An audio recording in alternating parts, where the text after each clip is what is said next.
Hello and welcome to Thank God It's Friday. And here we are in our new virtual studio with a new and improved TGI Friday. We have a new co-host, Peter Cooper, and our producer, Alex. Also, an incredible lineup of guests. We have Richard Roberts, manager of Wirral Food Bank. We have Tom and Shirley Bowen from New Brighton and Jenny McKay, vet and curate. And we also have a mystery guest. And we have an exciting programme for you tonight on a bit of a food theme. And once again, we're here for a positive evening where we get together to celebrate what has been good this week. We've got some good news stories here in the Wirral, the UK and beyond.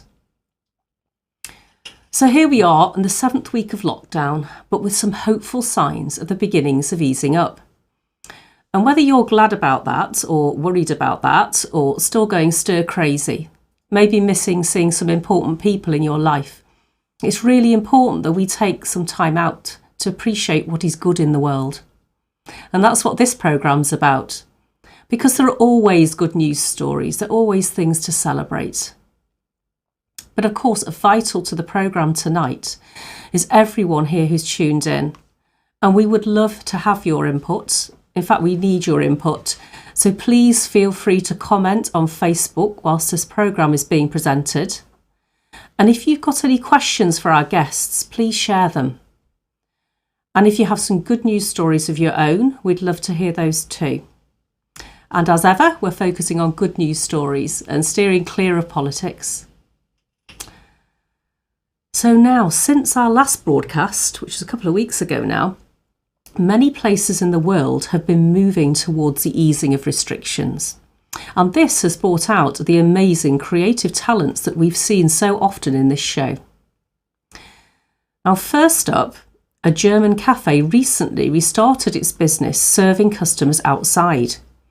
It made sure to space out the tables by 1.5 metres to keep some distance between the customers, which is what every restaurant ought to do. However, the owners went the extra mile and came up with an ingenious idea to make sure that the patrons keep their distance. So they put some, looks like swimming noodles on the heads of people, which is a bit of a peculiar look there, isn't it? And I'm not sure that those two ladies have actually got theirs on. They don't look like they're 1.5 metres either, because if it's from the centre of the head, it's about 75 centimetres. Yeah. But definitely a different look.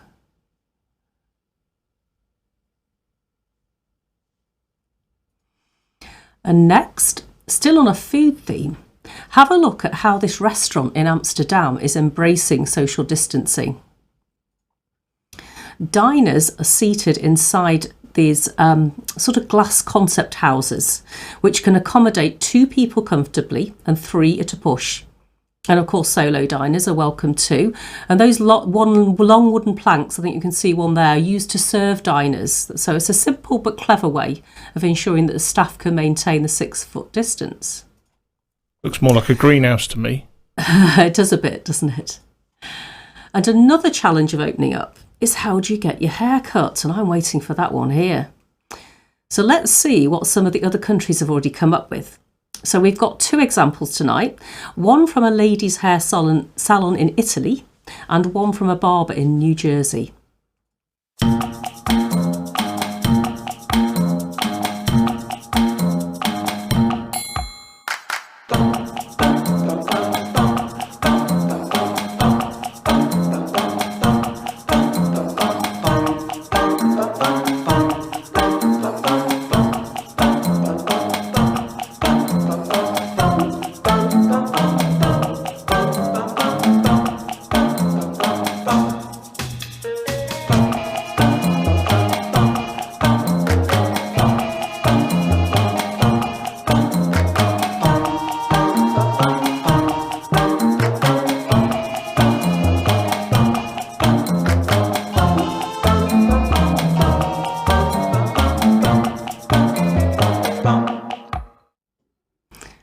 I'm not sure I fancy the mop hair washing in the ladies' salon, but maybe we'll have to think of something else.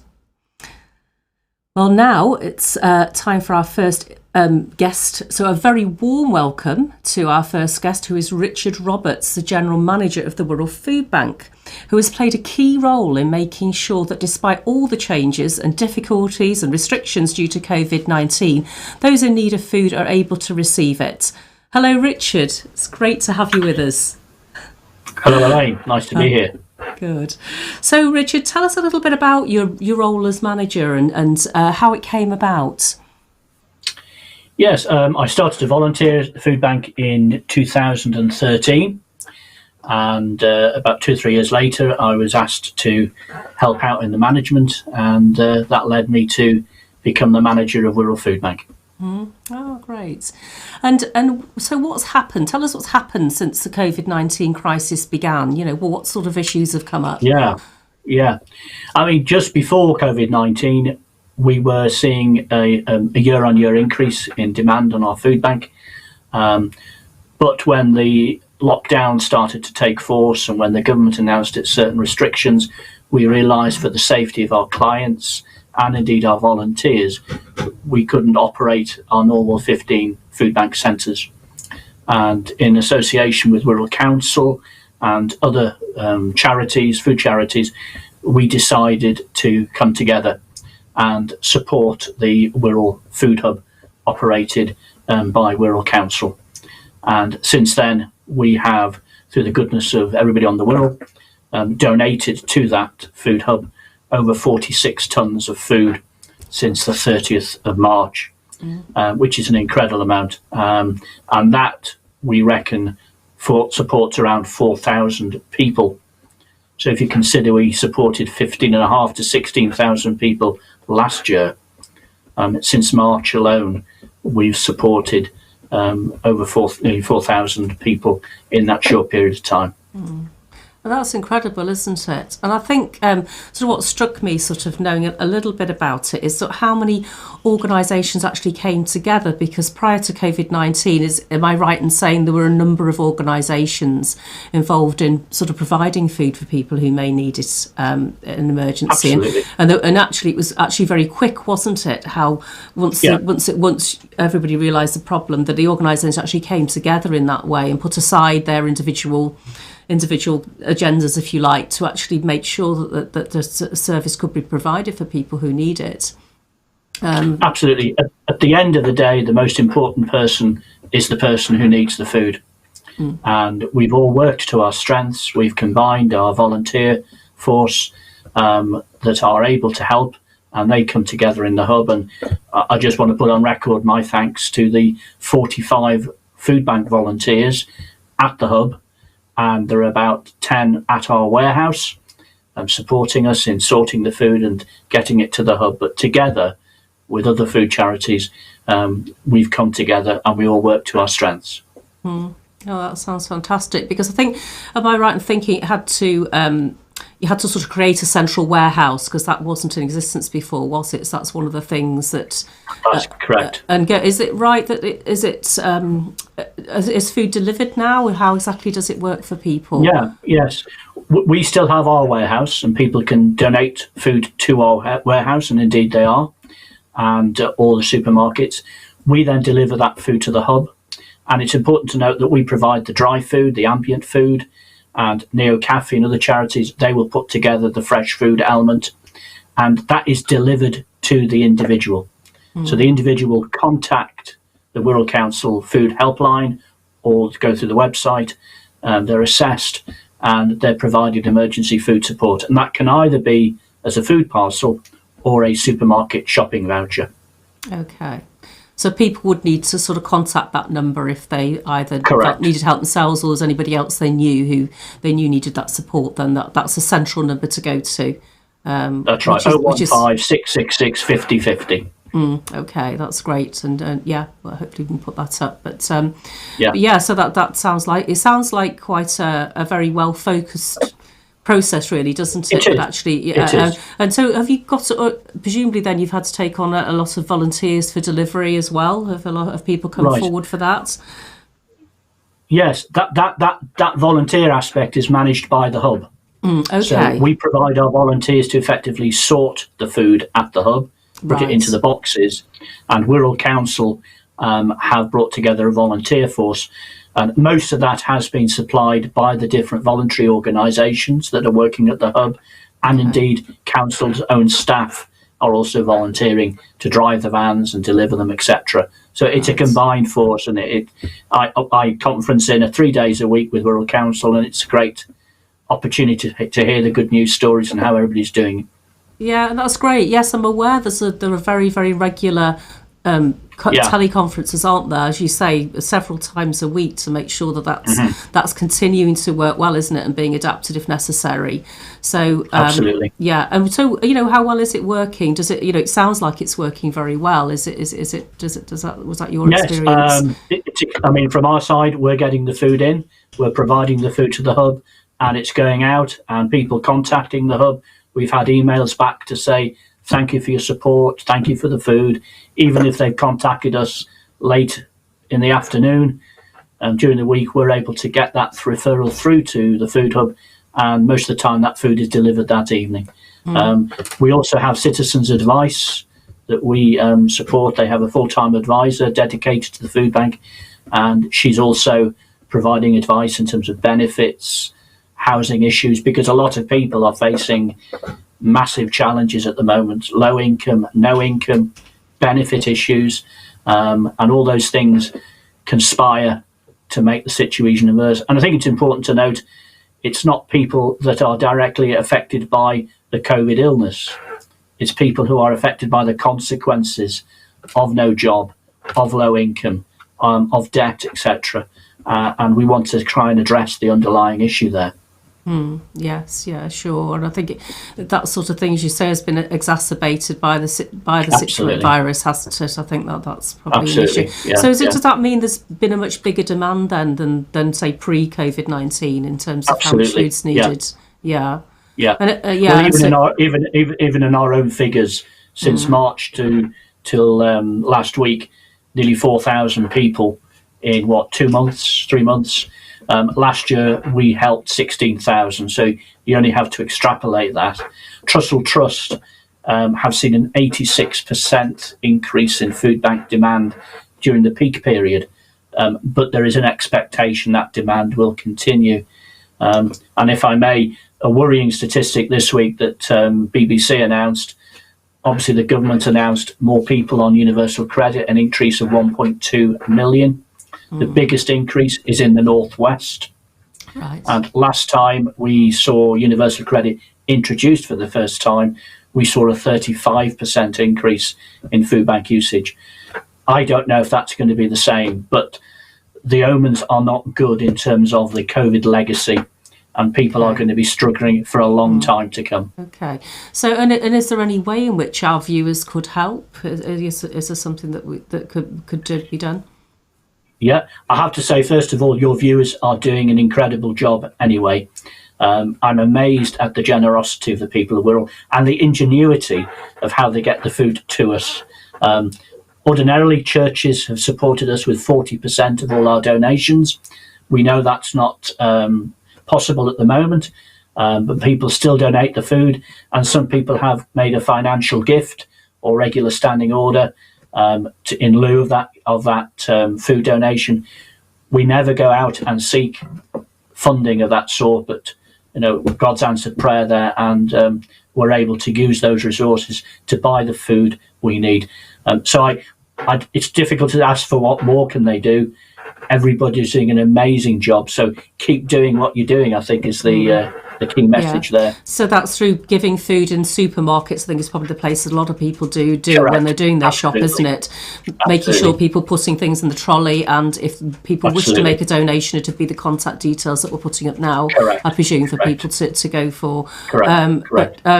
So I mean, thank you, Richard. I mean, it's really interesting to talk about that and to have that big picture, because obviously, in one sense, obviously it's a very hard situation, isn't it, for so many people to be in the situation of needing the food bank. But I think what's heartening, isn't it, is how well people have come together there for the council, the organisations, and continue to work so closely together and give so much time to make sure that this actually is working for the benefit of those who need it. Absolutely. Yeah. So thank you, Yeah, Richard. Go on, carry on. I would ask, please continue to pray for us. We sometimes think that what we're going to do when we go out of lockdown is going to be impossible, but we can pray to the Lord, and He's the one that can answer those prayers, which He's done in the past. So I would ask you also to pray as well for us. Oh, we certainly will do that. Yes, thank you, Richard. That's Thank you. super. Thank you so much. Thank you. So, and if anybody has any questions or any comments about the interview or anything else on the show so far, don't forget to put it up on chat, and we'll be bringing those in a little bit later if we haven't got anything already. So what does Peter and Alex? What did you? Any comments so far? Have we got any chat, Alex? What's going on? We get a question from Shirley, which was about where the food comes from. I think just the end. Okay. It was interesting. The question came just as he explained it, also I think that was covered. Right. Yes. It's amazing stuff, isn't it? Amazing stuff. Yes. Yeah. Dave Davenport has said this is great the way organisations have worked together. Yeah. And from what I understand, it's amazing what they've tried to do. The way that they've managed to organise supply chains and stuff is just phenomenal. Yeah. No, it is. Peter's got anything to add to that? Peter? Yeah, Any comments, Peter? well- What do you think of it so far? Well, in looking at lost our him. theme today of food, can you hear me? There's a certain Peter. Am I coming through loud and clear? He's obviously trying to talk to us. Just give Yes, him a I'm trying my second. Hopefully best. we'll I get him. mean, yeah, it'd be lovely if I could talk to you. Or if not, Perhaps we'll I'll leave use him for the sign next language. chat. We'll leave him for the next chat. Save it for us, Peter. So let's go on to our next part of our broadcast, which is our update on our resident hero, Captain Tom. Now, since our last programme, Captain Tom has been awarded a knighthood from the Queen after a special recommendation from our Prime Minister Boris Johnson. In recognition of Captain Tom's incredible effort in raising funds for the NHS, because he's raised, getting on for 33 million now, from more than 1.5 million supporters, which is an incredible achievement, isn't it? In his statement, Boris Johnson said Captain Tom's fantastic fundraising broke records. And he said it inspired the whole country. And he called Captain Tom a true national treasure. And the Labour Party leader, Sir Keir Starmer, also congratulated Captain Tom and said that he'd brought inspiration to millions and helped all of us to celebrate the extraordinary achievements of our NHS. Keir Starmer said that in his actions, Tom embodied the national solidarity that's grown through this crisis, and he showed us that everyone can play their part in helping to build a better future. So let's look at what Captain Tom had to say. To get this honour is so outstanding that I really can't say how different I feel, but I certainly feel that I've been given a very outstanding honour by the Queen and the Prime Minister, and I thank them all very much. I'm certainly delighted, and I am overawed by the fact that this has happened to me. And I understand that you knew because a letter arrived at home. When you first saw that letter, what did you think? So the letter arrived, and when you first saw it, or when I first told you about it, what did you think? I thought, this can't be true. This I've always said this won't happen, and now it appears it actually have. But I certainly was never anticipating that letter would arrive for me. Oh, he's fantastic, isn't he? Okay, so another news item we have for our attention this week is the UK blessing video, which has had over 2.7 million views. And this video was organised by Tim Hughes, and he's a church leader who put together the 65 churches to make the video. And this week, our Prime Minister awarded him his Daily Points of Light Award, and that's a prize that's been running since 2014. And it recognises individuals who've had a positive impact on society. Prime Minister Boris Johnson called it a sensational singing masterpiece And he said that the UK's blessing is truly uplifting, as touched millions around the world with its message of hope and its beauty. If you haven't heard it before, see what you think.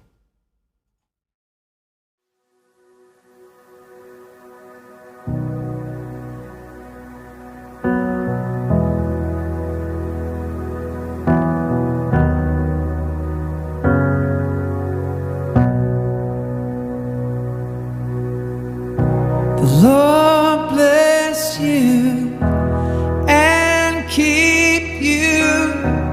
Make his face shine upon you and be gracious to you. Lord turn his face toward you and give you peace.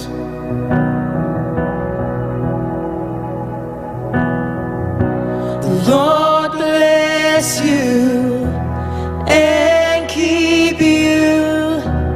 Make his face shine upon you and be gracious to you.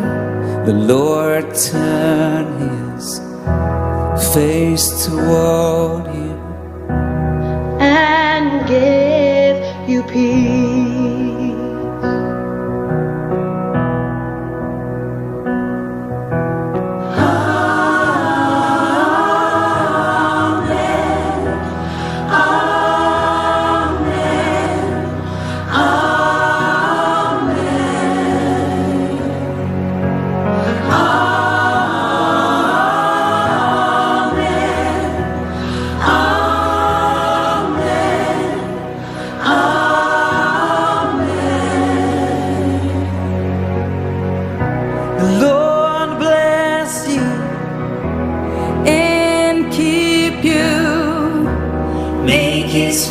Shine upon you and be gracious to you. The Lord turn his face toward you and give you peace.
Manna rain down from heaven.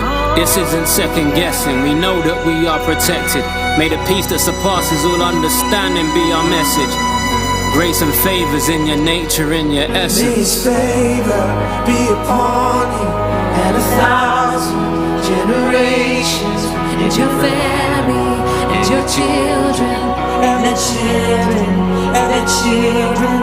May his favor be upon you and 1,000 generations, and your family, and your children, and their children, and their children.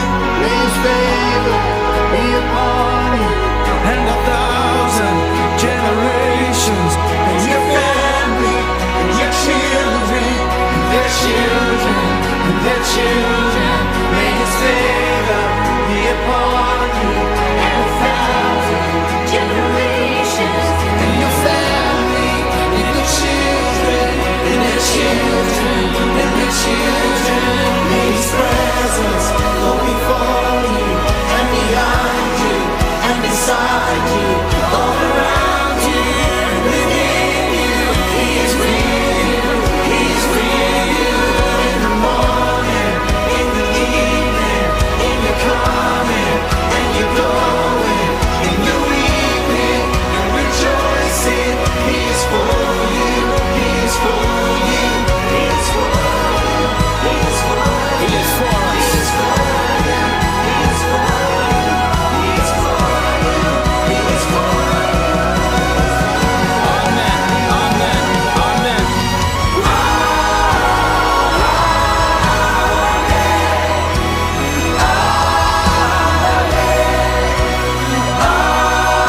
So, imagine that you had to load the boot of your car up several times a day, a bit like this.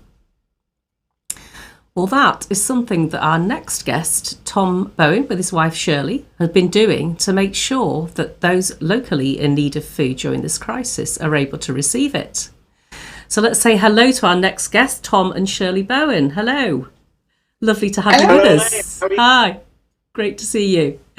So come on, Tom, how has all this food delivery come about? What's it all about? Well, we like a pint of real ale, Shirley and I, and we get that in a pub. And the best pub on the Wirral is the Lazy Landlord on Mill Lane. And we go there and we like our beer. No, I know.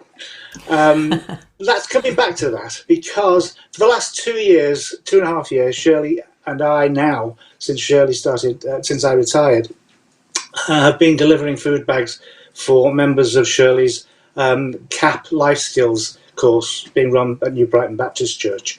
So basically I collect the food from the Oak Project in Birkenhead and bring it over to Wallasey and deliver the food bags.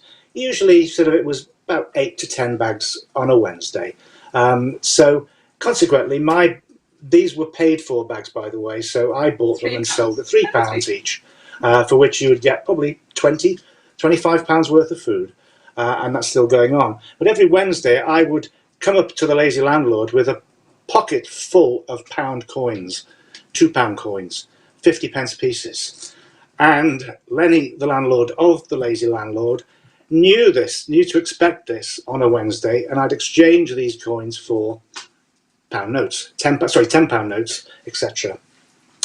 Before the lockdown, obviously pubs shut. Lenny asked me, he knew about these deliveries, and Lenny asked me, could I use some crisps? Could I use some pork scratchings? Could I use some peanuts? Crisps, yes, we could find a home for those with people with kids, which we did.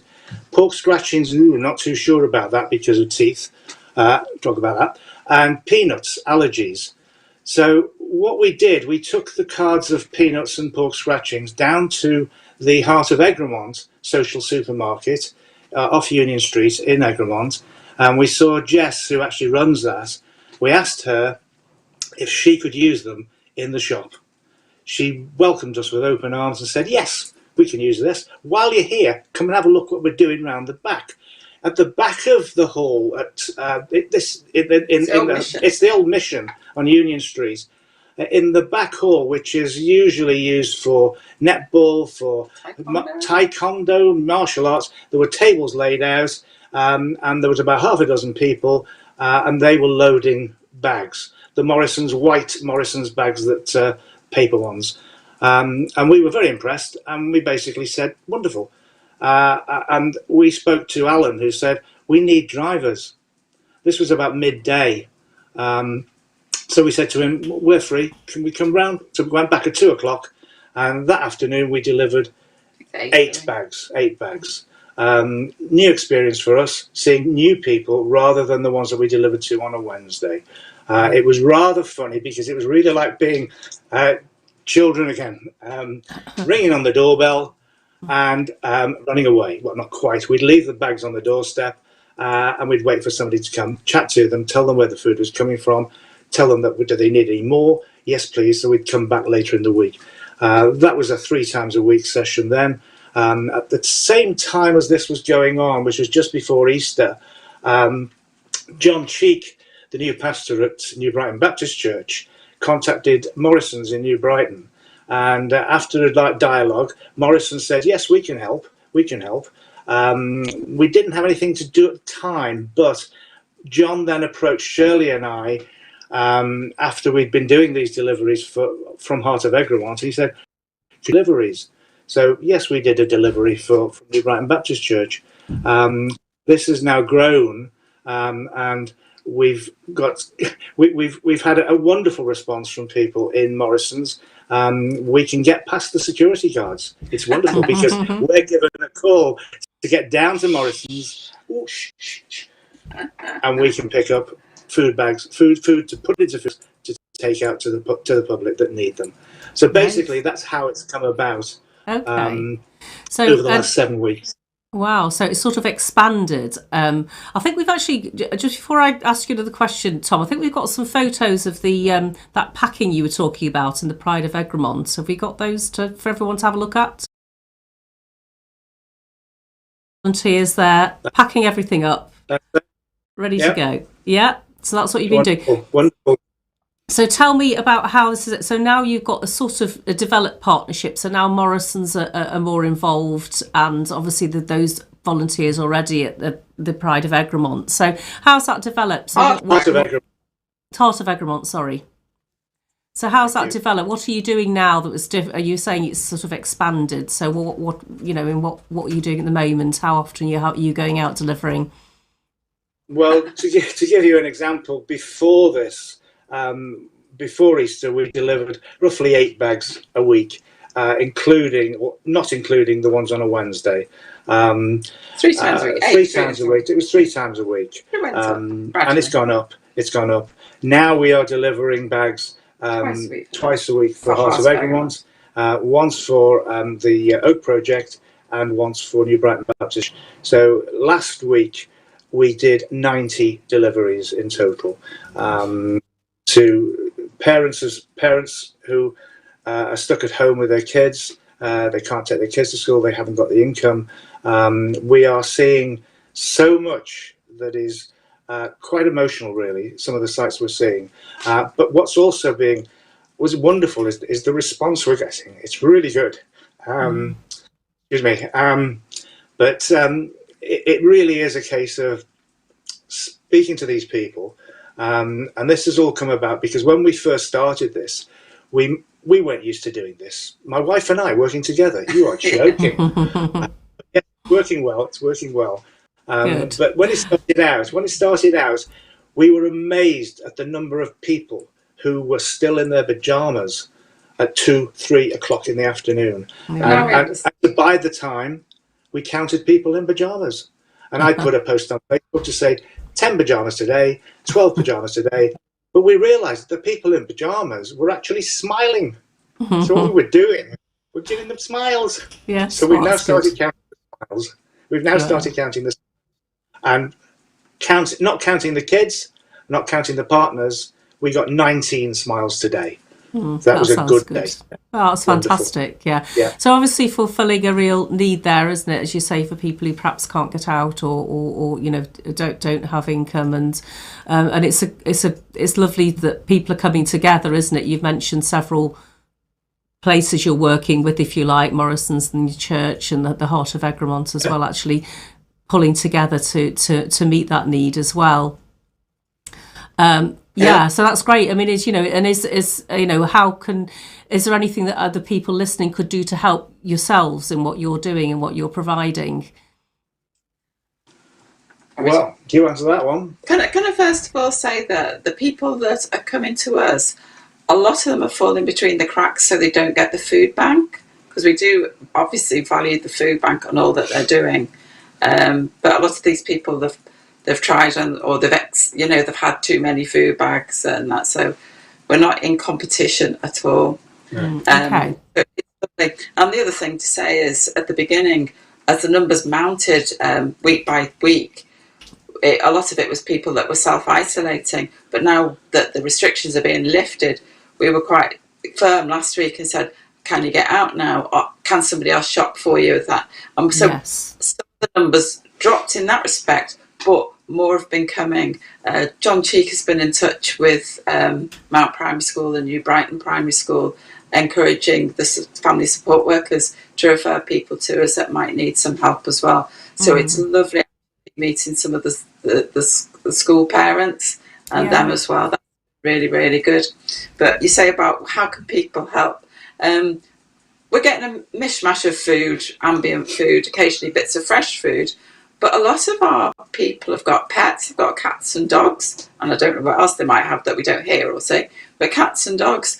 And we haven't got enough cat and dog food. That would be really helpful. And as people have said, what about personal hygiene? We had a friend who so kindly gave us some money towards feminine hygiene, and Ruth at Morrison's matched that, and with her staff discount gave us a huge box full of feminine hygiene, but that's nearly all given out now. But it's those sort of things that are the extra that you do need alongside our own daily bread. So that's will be really, really good. Yeah. But also, as well, if anybody that's watching, anybody that listens to this, thinks about a family they know that's struggling, just make sure they get in touch with us, and we'll see. As we say, we stand on the doorstep. We introduce ourselves. We tell them all about all the different projects and see how much people want. Okay. Thanks, Shirley. So if anybody did want to get in touch, you may be able to help perhaps with donations, to contact the details that are coming up now, to contact you, Shirley, and then you can point them in the right direction or and sort that for them. That's super.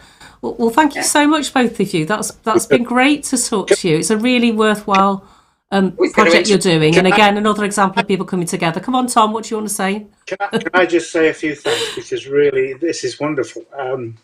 So apart from Lenny from The Lazy Landlord, who generously kicked all this off, I'd also like to thank Jess, Zara and Alan at the Heart of Egremont for guiding us into the way. Denise at the Oak Project, who we've known for a while. Amanda at the Claremont Church Hub, who helps us as well. She gives us donations. Steve and all the other New Brightoners for converting dumped Morrison trolleys into one full of provisions. You'll have seen that on the Facebook page for the New Brightoners, clearing the Marine Lake of trolleys, which Morrison's took back 25 trolleys, and they gave them in exchange a full trolley of provisions, which the New Brightoners passed on to us. Thank you, Steve.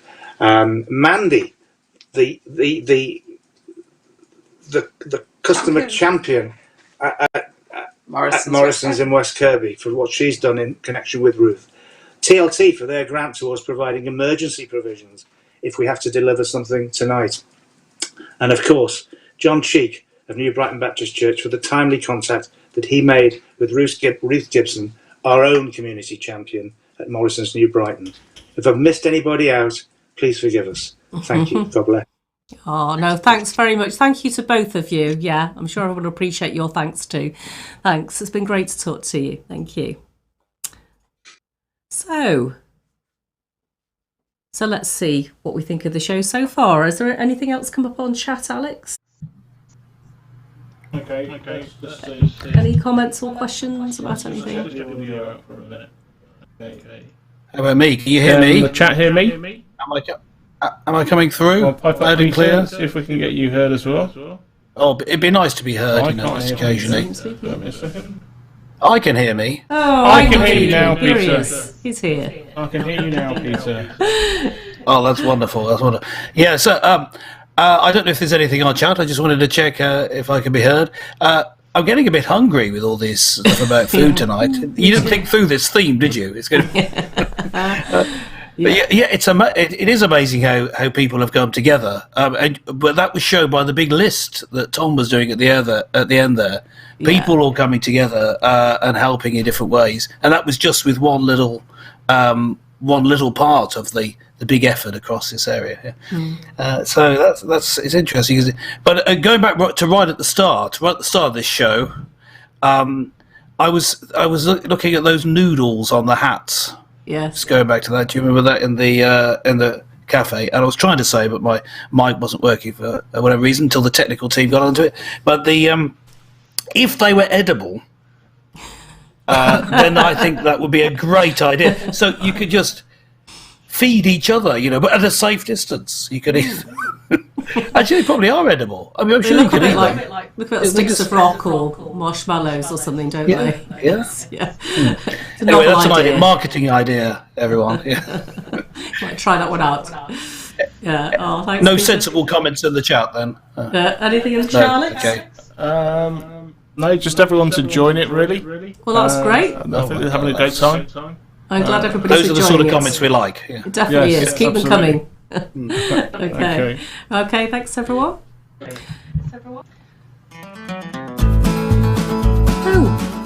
Oh, wait.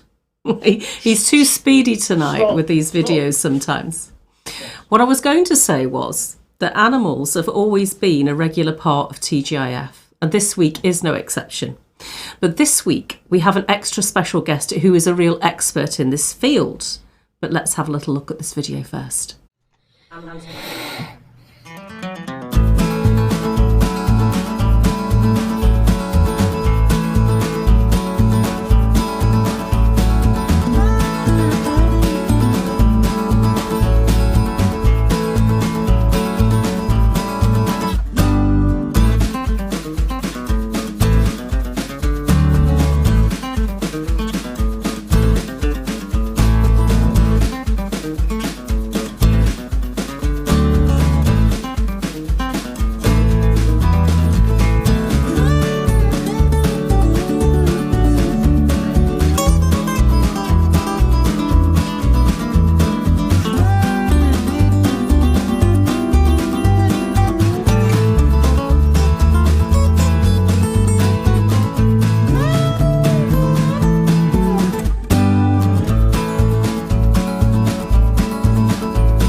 Wonderful lot of pets.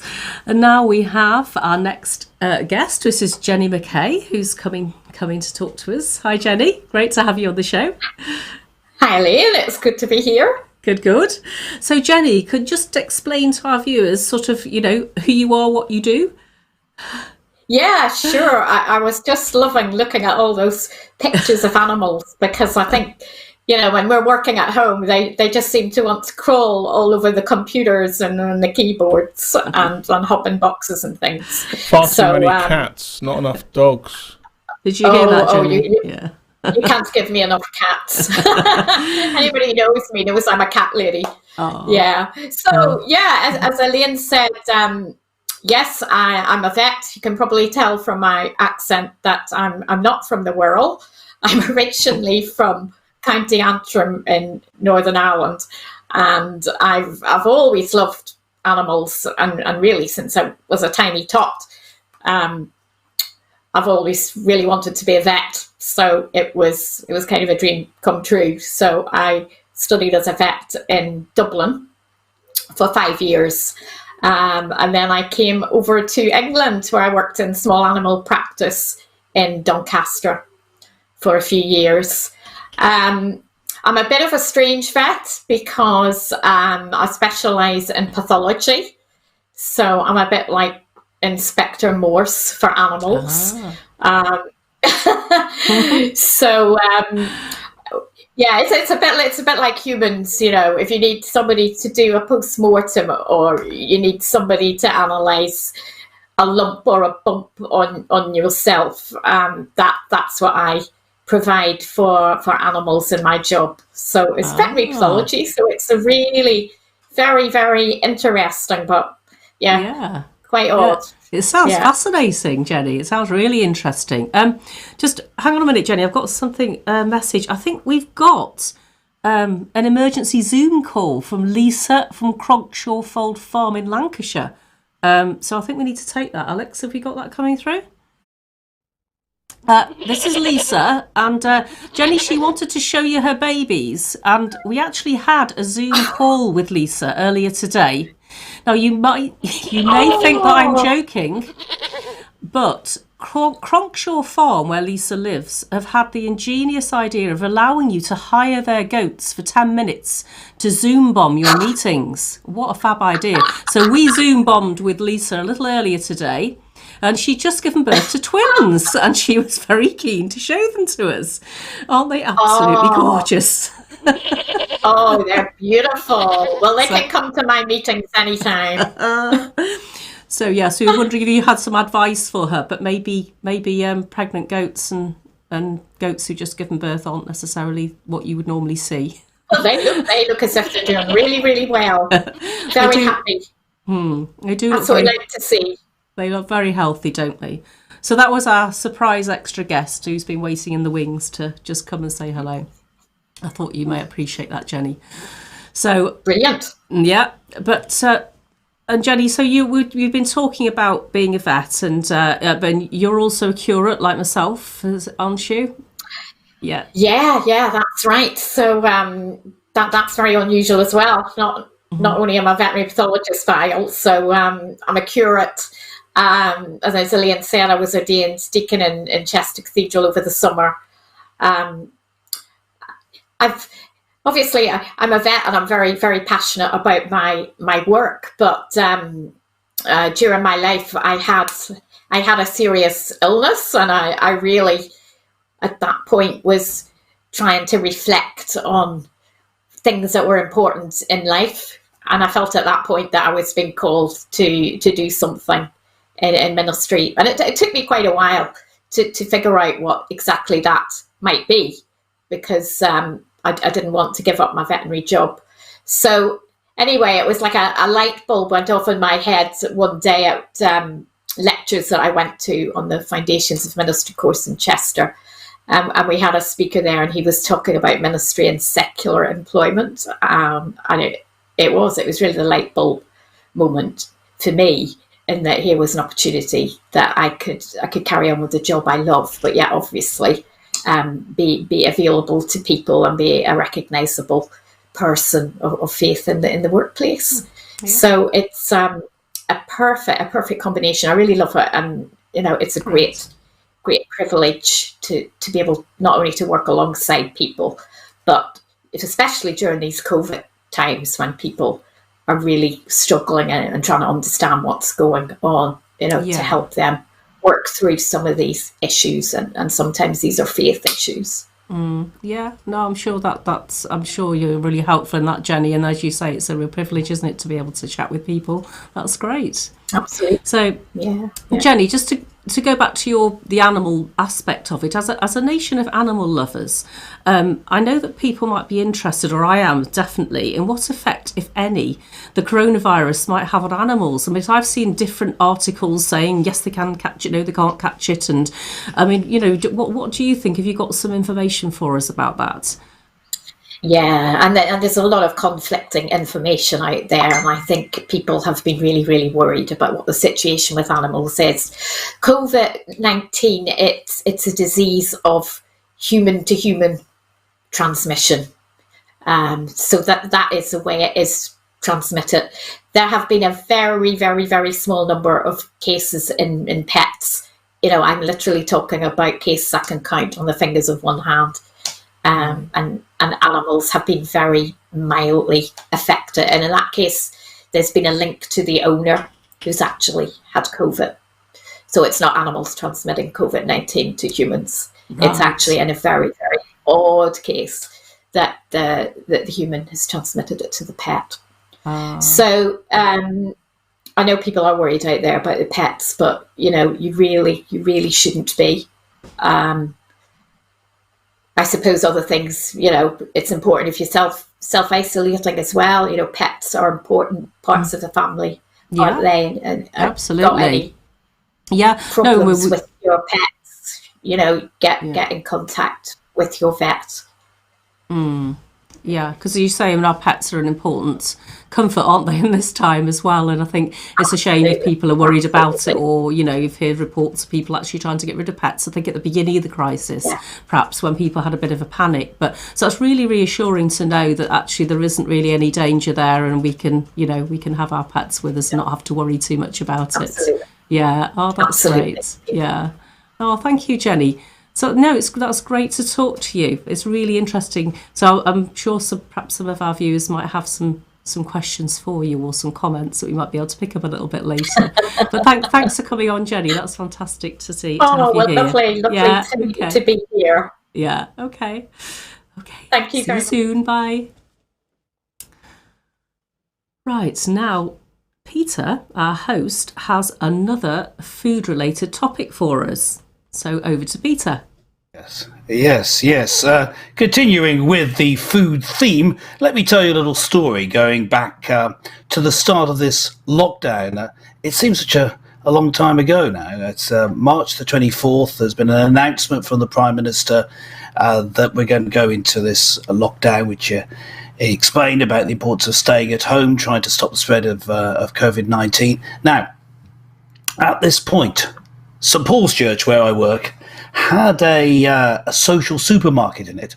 Now, the St Paul's Church is a traditional church, and I'm going to show you a little short video I took with my my phone earlier in a moment. But just imagine you've got for the moment, we've got a traditional church with pews and everything in it, and at the back there's like a mini supermarket.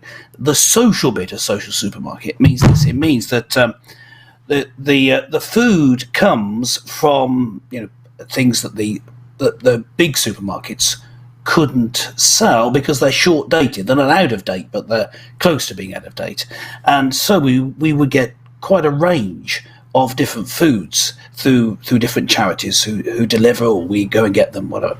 And you have a little shop in the back of church. Previously, going back even further, that meant the rather strange situation at a school carol service in the church, where we had all kids in singing carols and all their parents there, and then on the way out they could stop off at our social supermarket and buy each other some Christmas presents. So I say odd. It's odd these days, I guess.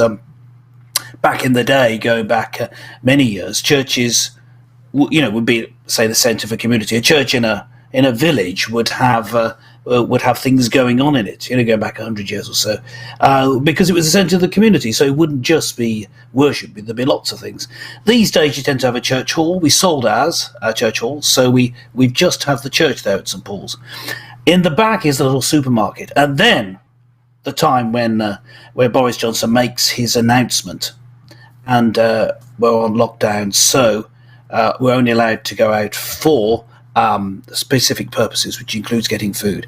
And at the same point, all the Church of England churches, and most of the churches as well, just closed down completely, so that you weren't meant to open them. But there was one exception, and that was essential things, activities like obtaining food. So we were able to open, and I'm vicar of 3 churches, but it's a privilege to be able to have one open, because worshipping in the church building is part of my spirituality. So I can go in there, and although it's not praying and singing hymns, it's part of living out your life, isn't it? Part of worship to try and get food to people. Now, social supermarket then is not specifically intended to deliver food to people who haven't got any, or to make food cheap, although the food's less than half price. It's more trying to use up the food so it doesn't get wasted. It's trying to stop the landfills getting filled up. So that's the purpose of it. But when it came to this crisis of people being stuck at home, sometimes they're self-isolating so they can't get out. We had the same experience as you heard earlier from Shirley and Tom and from Richard with the food bank. That when it first happened, when the lockdown first happened, and before the council and the food banks had got together, as you heard, if you were listening earlier in the show, we started doing deliveries from the stuff we had in the social supermarket. We got a few volunteers together. When there was that central plan of delivering, we handed over to them. But the social supermarket remained. And as you'll hear, it's been very busy. And people come in 3 times a week into St Paul's Church, and it's a safe place because we're strict on our social distancing, and it's not too busy, and it's a friendly place to come. And so people have grown in the number of people, not the people. Although with them eating that much, maybe they will grow. But the number of people coming grew, and when we open up at 3 o'clock on Thursday, Friday and Saturday, there's a queue outside the church. Now, to those of you who don't go to an Anglican church, maybe you'll think that it's unusual. That's not unusual, but we don't have We have people coming into church. We don't normally have people queuing in long queues to get in. So it's great to see that. But the social supermarket opens so people can come in, keeping their social distance, but they're together. So there's a good camaraderie. You have a bit of a laugh. You have a bit of a chat. For some people, of course, they haven't been out, haven't been speaking with people. Like me, stuck at home here, but I'm allowed to go out for the social supermarket. Now, of course, with the relaxation of the rules, that's not quite such an issue. But we're going to show in a moment what happened today when I went to the social supermarket. Now, this was just a brief look. This is only a couple of minutes of me showing you into the church and look in the social supermarket. Just for you, my lovely attentive viewers, to have a look round at what we're doing. So it's just a couple of minutes. But I do make a mistake in it, in that I refer to St Paul's Church and talk about the social supermarket, and then I say St Paul's again, where we used to have one, and that's actually St Luke's, temporarily closed, as I say, during this crisis. But if we're ready to play this short video, let's roll it, and QVT, let's play that short video and look at my visit. Well, here we are outside Seacombe Parish Church. That's St Paul's Church in Seacombe. This is where the social supermarket is. We did have another social supermarket down in St Paul's Church. That's closed for the moment. We're focusing on the St Paul's Church one at the moment. You'll see a lot of detritus, a lot of leaves we burn off trees. That's purely due to the wind just battering the trees. Here's the banner saying social supermarket, everyone welcome, and it says for opening times and information. See the notice board. Well, let me tell you the opening times. It's 3 till 4:30. Thursday, Friday and Saturday here at St Paul's Church in Seacombe. And St Paul's Church is located right near the ferry terminal, Seacombe ferry terminal. In fact, you'll be able to see the ferry terminal from the church. If you just take a look, there it is down there. There's Seacombe ferry terminal. And right here is the church. You'll be able to find it quite easily. There are other social supermarkets. There's quite a few dotted around Wallasey. So it's possible that there's one nearer to you. But let's just walk round to the other side of the church and we'll take a look inside. We'll go into the social supermarket. We just walk past the memorial garden, making our way along here. The wind is really ferocious. I hope the church building's all right. Actually, it's looking all right. Here's the banner, and we're going to go in through this gate. And as we make our way in, we'll be able to go and talk to a few people inside, just to speak to the volunteers and see what's happening, see how things have been going. Oh, you can see that the little sign there has been blown over. Right, here's the door. It says it's open. The door's been closed because of the wind. Let's open it up and let's have a look inside. Hello, everyone.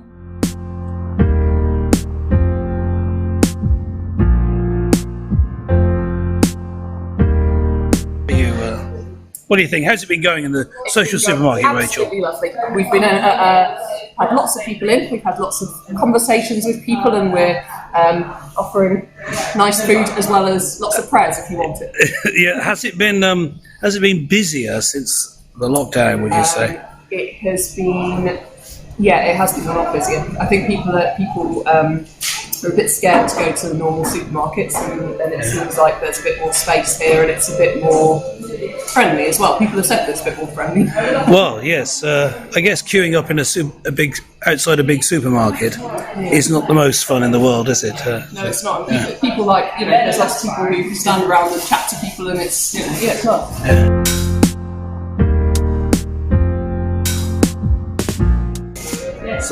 So, what precautions have been taken in the social supermarket against the spread of the coronavirus?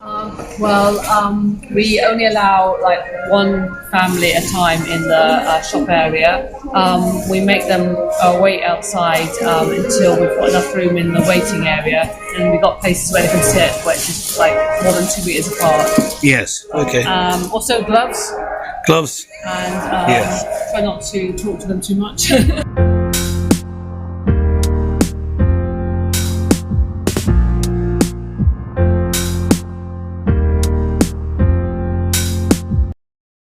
Open, as I say, since last year, but it's just come into its own now with with people being able to come in those 3 times a week and take advantage of it. The purpose of the social supermarket, as I say, was really to stop landfills getting filled up and rather being able to use this food so without waste. But they've ended up being an excellent resource of food for people, who are low on cash for whatever reason. But it's certainly not just people who are low on cash are there. There's quite a mix of different people who come in, and they're quite friendly. I didn't show all that was going on there, not wanting to intrude too much on people's shopping experience, but it gave you a little bit of a flavour of what's going on down at the old church these days. But I guess that's all from me. I'll bring you something, hopefully more, next week on a completely different topic. But back to the studio.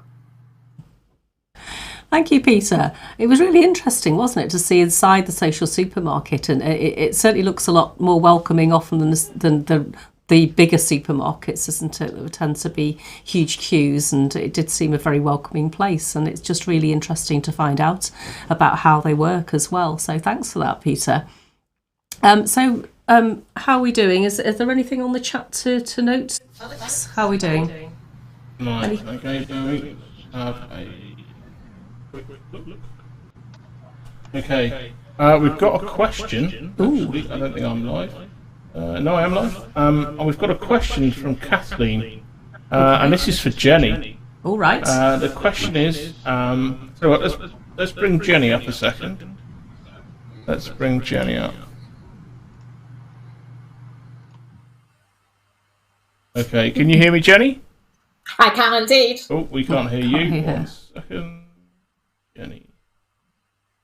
Yes, everyone else can hear Jenny. We can hear Jenny now. Go on, talk to me, Jenny. Good, can you hear me? Yes. It's all right. Yay, good. I think the audio is working fine out to everybody else. It's just problematic for us back in the studio. So the question is from Kathleen. It says, can the changing situations cause mental health behaviours in our pets? It's an interesting one because I know Elaine's talked about the fact that our dogs have never had us around so much because I've been furloughed and, of course, we're all kind of tied to our homes. So, is there an impact on mental health for pets? Yeah, there is, definitely. I think particularly for dogs because they're not used to having their owners around necessarily every day. So it's very, very strange for them to have the owners sitting around. I think we're going to see really big consequences when people start returning to work because then, the pets are going to feel very isolated. They've had that constant companionship for 24 hours and then, the people disappear. So I actually think some of the consequences are going to be more severe, when we start getting back to normal. I think cats in general, they're really, really lovely and independent, and they're probably just I don't know about them being lovely. They just don't care. Cats are very independent, but you're a cat lover, I'm a dog lover. They're probably annoyed. But dogs are a different story, aren't they? Yeah. So, question on the back of that then: is there anything we can do? Is there anything we should try and do? I suppose it's not really easy, is it? It's not an easy one to answer. I'd hate for the fact that if I go back to work, that my doggos are then suddenly going to get a bit miserable and depressed. You can't just feed them more, can you? They'll just get fat. So. No. Well, maybe you need to leave them for short spells of time on their own. I mean, I don't know if they're sitting in the same room as you, but maybe just put it away in another room for a couple of hours just to get used to not attention all the time. So don't drop them in it. Don't drop them in it in a big way. Yeah, that's a really good idea. Actually, just try and get them accustomed to it. Good idea. Yeah, good question that though. Yeah, so yes, thank you, Kathleen, for that. Yeah, thanks, Jenny. Great. Thanks. Okay, anything else? Is everyone still enjoying the show? Yes, I asked if people are enjoying the show, and I get the impression they are. Good. Good question. Good question there, Kathleen. I hope that answered that. That's really good. Okay. There's some other questions that have probably popped up, but I think they've been answered actually in the interviews. Okay. So I think we're doing quite well. Lovely. Okay. Right. So let's move on then. Now, many of you will remember Thomas Roberts, the Welsh poet who goes under the name of Tomfoolery, produced the Great Realisation video. We had it on TGF a few weeks ago, and it's basically a bedtime story about a time in the future when somebody was telling the story of the coronavirus and the impact that had on society and everyone. So here is his most recent one. It's called A Tale of Two Mindsets. Maybe things will get better. Shut up, I know they won't. I think outside it's getting wetter. How nice for ships that float. Stop doing that, it's annoying. Sometimes things are bad. Sometimes it's right to feel annoyed or angry, scared or sad. Okay, I see your point. All emotions have a different pace. But how good does it feel when the anger subsides and then laughter takes its place? Enough, I hate your mind games. Can you stop being Mr. Silver Lining? Since the year began, we're under house arrest, so excuse me for not smiling. I'm sorry I don't see the funny side and occasionally I cry. I'm sorry for not laughing when the ones I love might die. Look, you don't need to apologise, I don't mean to make you cross. I'm not suggesting we all start laughing when we mourn a loved one's loss. But tell me this, who would you rather see? Your friend who gets annoyed? Or the one who, despite life's difficulties, works hard to find the joy? Do you know how hard some people's life is? That's so easy for you to say. Why don't you spend a day in their shoes and then tell me if you feel that way? That's not a rational argument. We all have just our life to live, and no hand is dealt without its challenges, but for all that take, there is some give. You know, some people are dying and babies are born. Some people go hungry, less than ever before. There are serial killers. Yeah, we came up with laws, propaganda, deception, and those who fight for a cause. What about abuses of power and tyrannical leaders? But don't you think the world has far more nurses and teachers who are paid next to nothing? Which I agree is disgusting. Okay, so now who's pessimistic? No, I can be realistic. Okay, so what are you saying? The people who work for nothing are senseless? No, I'm saying potentially some people are selfless. Some people are addicts. Some people get clean. Sometimes we have nightmares. Yes, and sometimes we dream. Oh, enough! Stop it, you are doing my head in. Go live in your fairy tale, but good luck forgetting the homelessness, poverty, disease, starvation, mistreatment of children, hunger, temptation, abuse in all forms, misuse of creation, abuses of power, eternal damnation. I know. Don't you think I know? Okay, what do you want me to say? I don't celebrate people's suffering and say hip hip hooray. We could be so much better if only we could, amidst all the bad, start to work for the good. Obsessing on the evils won't help in any way. But if we strive for improvement, then the evils can fade. Pull together. Be loving. Be wiser. Be kind. Stop for a moment. Relax and unwind. And slowly, yes, slowly, you'll see as we work ever more that the suffering is just less than you remember before. Look, I'm not being naive to suggest that the future could be bright. But I'd rather be an optimist proved wrong than a pessimist proved right. It's really thought-provoking, isn't it? And I think it reminded me of my dark times and my hopeful times, because I don't know about you, but I could be a bit of both of those people as he was being there. And when you're feeling upbeat and optimistic, what is it that makes you feel that way? It just made me think about what makes me feel that way. And I've been really heartened by talking to our guests tonight and just seeing how people have come together selflessly to support each other, to encourage each other, to make things better. And that helps me be more optimistic about life. And my faith teaches me that we should be there to love each other, no matter how hard it might be. And when you're feeling the negative one, you know, when things seem dark, what helps you? Well, I know what helps me is having hope, not just in my own capacity to cheer myself up and not just to hope that things will get better, good as those things are. My hope is in the God that I know is with me. He's for me. He works through me and others to bring good into these situations, and who is ultimately bigger than this virus. So what helps you when you're either the optimist or the pessimist? Let us know in the comments or on Messenger. We'd love to hear from you. And sadly now we're coming to the end of our broadcast. So I wonder if there's any final comments from our hosts or indeed from the chat. Excuse me. Well, I don't know about the chat, but the show's been. I thought when you said there was going to be a theme, and well, we discussed it was going to be a theme of food. I thought it was going to get very samey, but it's quite a variety of different input, isn't it? For different things have been done. Yeah, it's fascinating how different people, as you say, come together, but the different ways of doing it as well. Has meant that it's been. Well, I'm just saying it's been an interesting show. That's what I'm saying. It's. I found out something from the show. Yeah, me too. I think I've learned quite a lot just from talking, as I say, different presentations, talking to different people. It's been good.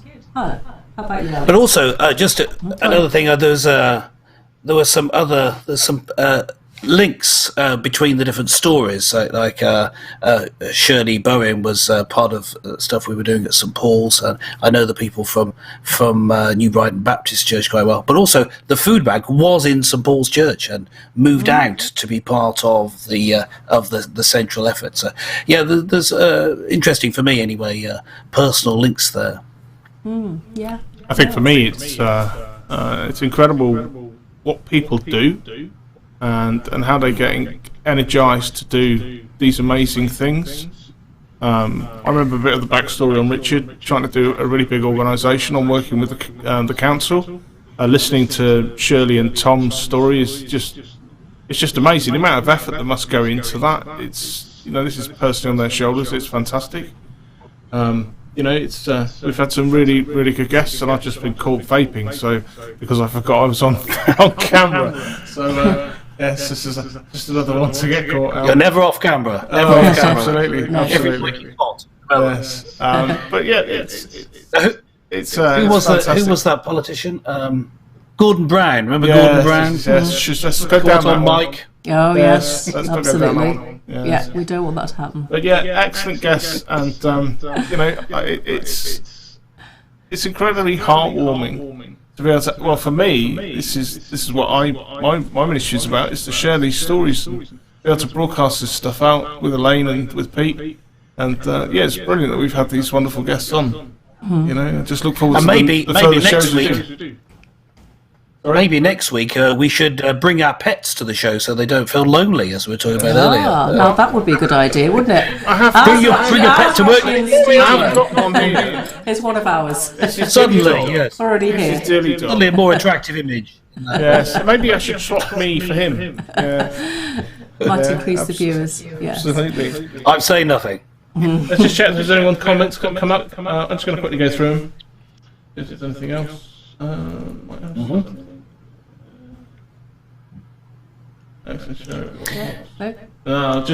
Just compliments on the show. Just compliments. Well, that's fantastic. So thank you so much to everybody who is watching and who's taken trouble to comment. Yes. Because it's fantastic. It's what makes the show for me, is to have your input and your comments, so that we know that you're watching, and we know that we're having a conversation, and that's really what it's about. So thank you for those who commented. We're not a show without our community. So yeah, keep those comments. Just even if they're just positive comments, that's great to hear. You guys, do you want to, when we've got a show going out next, try and remember to share it with your friends, and see if we can build our community and get it bigger and stronger. I believe that this broadcast is going places, and we've got a good net community that's started. So yeah. Yeah, so that was the next thing I was going to say. Yeah, don't forget to share us on Facebook. Invite your friends to watch. As Alex said, that'd be fantastic. Okay, so it's time now to come to the end, and we're going to leave you with our nature section. And so we're looking at the positive impact of the lockdown on our planet, and there are some fab photos of our local area now that the waters are clearer, thanks to Gaz Birchall for these. Okay, thanks everyone. Thanks everybody. We'll see you next week. Bye. See you next week. Great to see you guys. Bye. Bye.